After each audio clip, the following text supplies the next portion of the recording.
Good evening and welcome to tonight's regional news. Coming out of Jamaica, siblings Jamelia and Javon Leslie have been sentenced to a total of 88 years in prison after pleading guilty to the gruesome murder of a woman and her two young children last July in Mavis Bank, St. Andrew.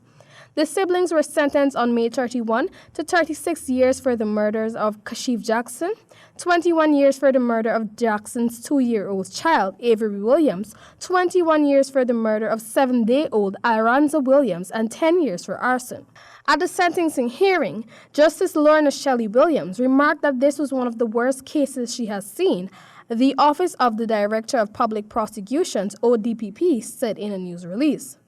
Giving the background of the case, the ODPP said that on July 18, 2018, about 10:15 a.m., Jackson and her two children were found dead inside their home, covered with evidence of burning and soot.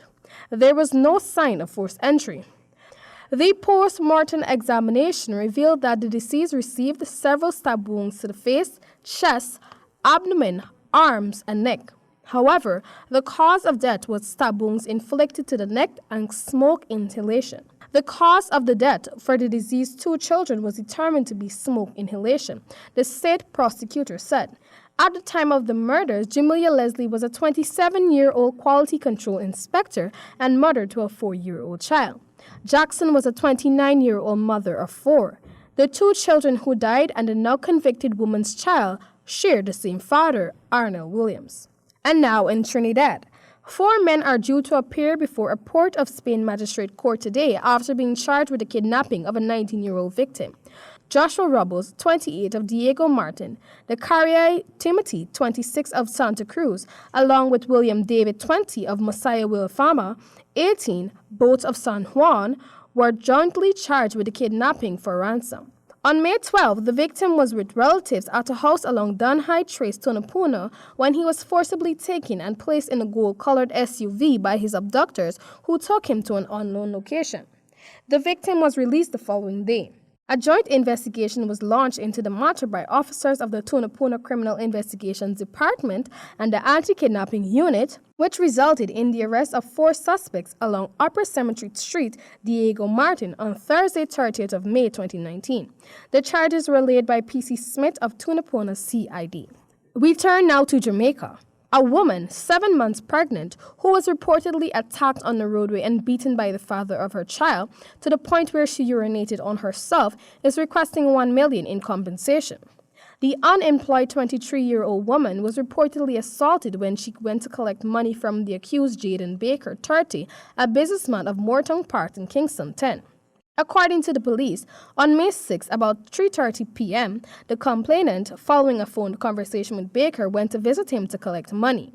It was reported that while she was walking on Moortown Park, a car drove up behind her and stopped. The driver of the car then wound down one of the windows, and she reportedly saw Baker, who beckoned her to come inside. The complainant went and sat in the front seat of the car, and while there, was allegedly attacked by Baker, who punched and hit her all over her body, causing excruciating pain. The complainant, who managed to escape, then went to the Halfway Tree police station, where she reported the matter, and while there, noticed that she had urinated on herself during the alleged ordeal. It is further reported that the expectant mother told police that Baker, while allegedly beating her, told her that she was trying to bring him down and that he had told her that she does not know who he is. The injured complainant was subsequently taken to the Kingston Public Hospital, where she was admitted for 7 days.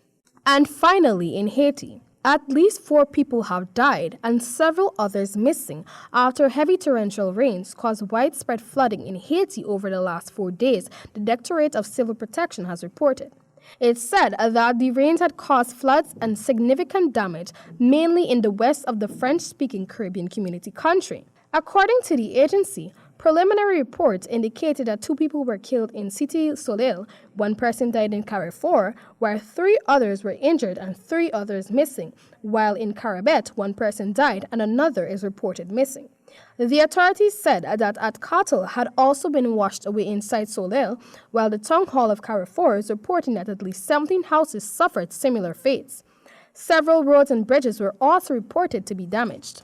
The agency said that in conjunction with other stakeholders, preparations are being made to provide relief to members of the population, that kits from the National Emergency Operations Center are also being sent to areas for distribution. It said that it was urging residents, especially those in areas at risk of flooding and landslides, to stay away from the watercourses and not to cross under any circumstances the rivers being affected by the floods. Amal Griffith reporting for HGB Nightly News.